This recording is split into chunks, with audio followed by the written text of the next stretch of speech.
大家好，我是美食多 YouTube 黄金3小时。如果是我的铁粉，请给我一个 like。第一次看我的视频，请您静悄悄的给我一个 like。今天分享一个黄芪的养生新吃法，没想到作用竟然这么厉害，实用又省钱，还能解决很多的大烦恼。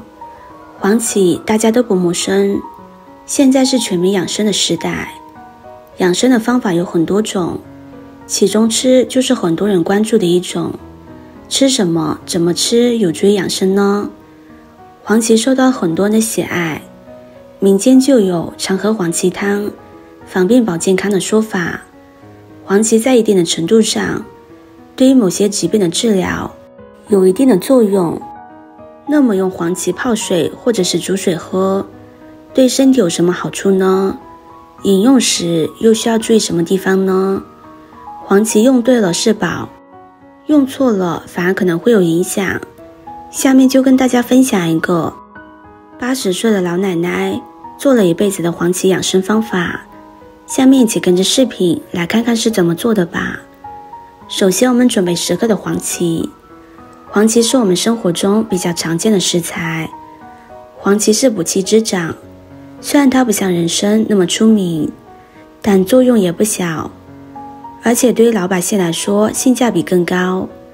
黄芪含有丰富的蛋白质、氨基酸、黄氏多糖以及黄酮类化合物等等，经常吃一些对身体好处还是很多的。对于气虚、自汗、抵抗力差的这些人来说是比较适合饮用的，但也要提醒大家要注意，它不是神药，它是中药，是药3分毒。黄芪是温性的，对于这类人来说本身就容易上火，若饮用不当，起不了养生的作用，可能还会加重上火，引起喉咙不适、长溃疡。另外与之相似，体内湿热过重，也建议少喝或者不喝。接着再准备10克山楂，这种晒干的山楂不但可以生吃，还可以泡茶饮用，在口感上非常的酸，以至于让很多人都无法接受。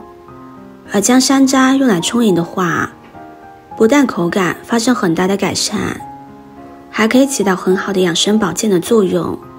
山楂中含有丰富的果胶、维生素以及矿物质成分在其中，从而可以有效地增强机体的免疫力，具有活血化瘀、健脾开胃、减脂降脂、利尿消肿的效果。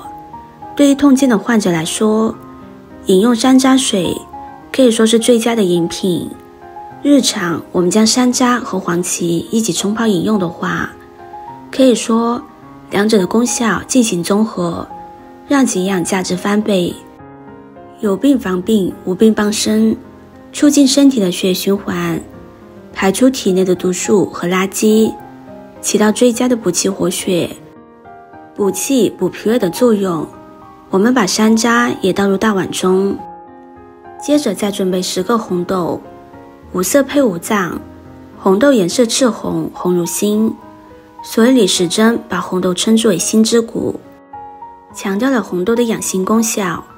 红豆既能清心火，也能补心血，起初纤维物质丰富，有助于降血脂、降血压，改善心脏活动功能的功效，同时又富含铁质，能行气补血，尤其适合心血不足的女性食用。和黄芪呢也是最佳的搭档。同样我们也把它倒入大碗中，然后往里面加入1勺面粉，少许的食盐，再加入适量的清水，然后下手将它充分的抓洗干净。大家都知道面粉具有很强的吸附能力，食盐也有消毒杀菌的作用，它们可以有效的把山楂和黄芪表面的灰尘和杂质吸附干净，给它多抓洗一会儿。不一会的功夫，大家可以看一下，这水已经变得非常浑浊了，看起来也特别的脏。再把这些脏水倒掉，重新加入适量的清水，给它多淘洗2遍，直到水变得清澈为止。这样洗过之后的食材就非常的干净了。大家可以放心的食用。洗干净之后，将它倒出来沥干水分。接着准备一口锅，把洗干净的食材倒进来，再往里面加入适量的清水，水的量要一次性加够，中途不要再加水，不然会影响口感和作用。然后用勺子搅动一下，搅拌均匀，盖上盖子，开大火让它煮开。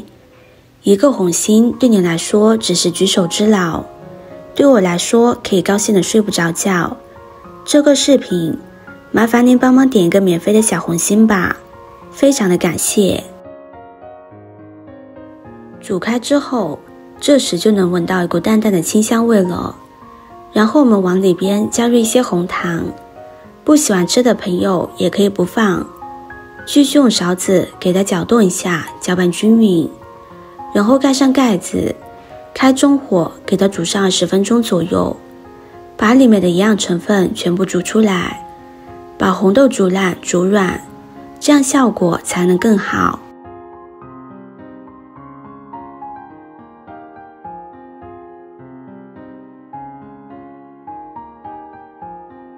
时间到之后，我们来看一下，哇，好香啊！一股热气腾腾的山楂、黄芪香味扑鼻而来，而且整个厨房都弥漫着它的香气。一道非常简单又好喝的山楂黄芪红豆汤，就这样做好了。光看这颜色就非常的好喝，红彤彤的。我们将它盛入碗中，放置温热就可以开喝了。这样做的黄芪山楂红豆汤，作用真的是拿钱都买不到。尤其是在我们吃得很饱很饱的时候，那就赶紧安排起来喝上一碗，真的是特别的解腻，而且喝起来的口感是酸酸甜甜的，非常的美味。当你喝上一段时间之后，你会发现有很多意想不到的惊喜。黄芪的养生保健功效非常的强大，它对于每个年龄段的人来说都有很好的养生效果，尤其对于中老年来说具有很好的补气延缓衰老的作用。中老年人如果体内气血不充足，很有可能会出现脸色不佳、没有精神的情况，这样让人看上去就会更加的衰老。而黄芪被称作是补气高手，每天坚持用黄芪煮水喝，能够有利于帮助补充体内的气血，促进体内的血液循环，增强身体的抵抗力和免疫力，对于改善人的气色和精神面貌都有非常好的作用。坚持一段时间，你会发现精神变得越来越好，更显年轻。虽然长期用黄芪煮水喝对身体有很多好处，但黄芪煮水其实也是有讲究的。在某个时间段最好不要喝黄芪水，那就是春季。春季的时候呢，本来就是体质比较虚弱的时候，而黄芪呢属于大补的食物。这个时候身体吃太多大补的食物，不仅不能够让身心更加健康，反而有可能会让身体的负担过重。在春季的时候应该要少喝黄芪水，其他的季节呢应该要多喝。今天的分享就到这里了，视频看到这里了，麻烦各位哥哥姐姐动动小手给我点个赞吧。点击我的头像可以看到更多的养生视频，我们下个视频见啦。